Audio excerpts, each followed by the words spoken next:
Yang bosan menu masakan ikan yang cuman digoreng, cobain deh bun masak ini.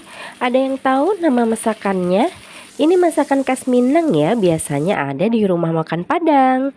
Masakan ini berkuah tapi tanpa santan. Jadi cocok banget kalau yang lagi diet ya. Rasanya seger, gurih dan udah pastinya pedes, tapi nggak terlalu pedes banget. Pokoknya ini comfort food banget ya. Bisa bikin kalap kalau kita makan ini. Yes, ada yang bisa nebak ini namanya ikan tongkol asam pade. Selain pakai ikan, biasanya juga pakai daging ya bun. Tapi di sini aku mau pakai ikan tongkol. Namanya aja asam pade, udah pasti ada asemnya ya bun. Nah di sini asemnya aku pakai asam kandi seperti ini. Ini bisa cari di e-commerce atau di pasar kalau ada. Jadi asemnya itu kering seperti ini ya bun, bukan pakai asem yang biasa kita masak untuk sayur asem itu.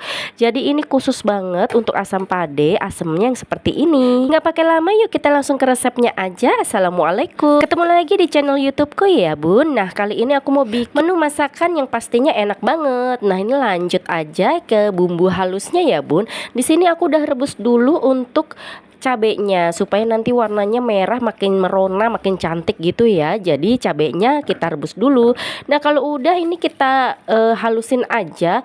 Kalau kalian suka pedas boleh ditambahin cabai rawit. Jadi di sini untuk resep satu buah ikan tongkol yang ukuran besar ya bun ya. Di sini aku pakai sekitar 10 cabai merah keriting dan juga aku tambahin sedikit cabai rawit sekitar 2 sampai 3. Dan jangan lupa seperti biasa ada bawang merah, bawang putih, dan sini aku pakai juga kapulaga. Kapulaga ini penting banget ya. Jadi nanti rasanya itu bener-bener Minang banget.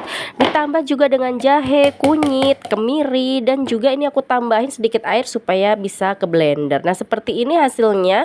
Jadi halus ya bun ya. Nanti kita tumis di minyak ya. Minyak yang udah panas sedikit aja. Ini kita tumis dulu sampai semuanya itu harum seperti biasa, aromanya wangi. Jadi kalau udah wangi nanti baru kita masukin untuk daun-daun aromaterapiknya. Nah ini jangan lupa kalau kalian punya daun kunyit itu bikin aroma Minangnya kerasa banget ya. Jadi nanti bener-bener seperti masak Padang tapi tanpa santan. Nah kalau udah ditumis dulu sampai harum ya bun ya, jadi wangi gitu semerbak. Nah kalau udah baru kita masukin untuk daun-daun aromaterapiknya. Nah di sini aku pakai daun kunyit, ini aku udah simpul ya. Terus ini aku pakein juga daun salam. Terus serehnya aku pakein 2 biji ya bun ya, karena ikan tongkolku ini agak besar begitu. Terus jangan lupa daun jeruk ya supaya nanti makin seger gitu ya. Terus tambah juga lengkuas. Nah kalau udah nih tumis lagi sampai mateng, sampai harum, sampai agak berubah warna dan nggak terlalu encer gitu ya. Nah kalau udah nanti baru kita masukin ikannya. Ini kebayang banget aromanya ya bun. Ini bikin ngiler. Jadi ngebayanginnya aja aku udah nelen ludah karena udah pasti rasanya itu seger banget, pedes, terus ada asam-asam dan juga ada pedesnya itu loh yang bikin ngiler banget. Nah kalau udah nih kita masukin ikannya. Di sini ikannya gede banget kan ya, ikan tongkolnya ini aku pakai yang besar. Ini udah aku belah-belah seperti ini. Terus ini udah aku lumurin pakai jeruk nipis dan juga sedikit garam, sedikit aja, sama lada bubuk.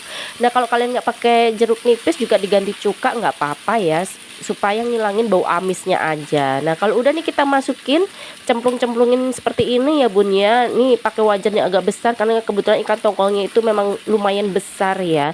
Jadi ini sebenarnya bisa dipakai nanti untuk beberapa kali makan ya, jadi banyak.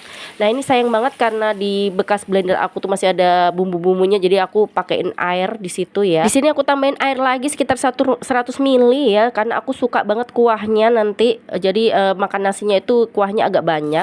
Nah ini kita masukin dulu asam kandisnya ya. Ini asam kandisnya aku pakai sekitar 6 biji lah, 5 sampai 6 biji. Jadi nanti asamnya itu berasa banget. Kalau kalian nggak bisa nemuin asam ini, kemungkinan bisa diganti pakai asam yang asam Jawa biasa itu, atau diganti belimbing wuluh mungkin ya bun. Tapi aku nggak tahu rasanya bisa sama apa enggak. Tapi yang pasti kalau kalian pingin masakan yang seperti masakan Padang yang di restoran itu ya, kita usaha sedikit cari asam kandis gitu ya. Kalau udah nih kita seasoning aja seperti biasa, nih aku tambahin sedikit saus tiram ya, jadi rasanya itu biar mantep banget. Terus kita tambahin garam, gula sedikit aja supaya gurih-gurih gitu, terus tambahin kaldu bubuk. Nah kalau udah nih simple banget, tinggal kita tunggu, kita masak sampai meresap ke dalam ikannya ya bun. Ini gunakan api kecil aja, jadi jangan besar-besar supaya airnya nggak gampang menyusut gitu ya. Tapi bumbunya itu matang dan meresap di dalam ikannya. Ini kita tunggu sebentar, kalau udah nanti langsung aja kita sajikan. Sesimpel itu kan bun. Awalnya aku masak ini agak ragu-ragu karena takut anakku itu nggak pada suka ya bun. Biasanya kan kalau ikan itu pada doyannya digoreng. Aku iseng-iseng coba masak ini, siapa tahu ada yang mau gitu makan. Nggak taunya anakku itu suka banget. Bisa dicoba resepnya.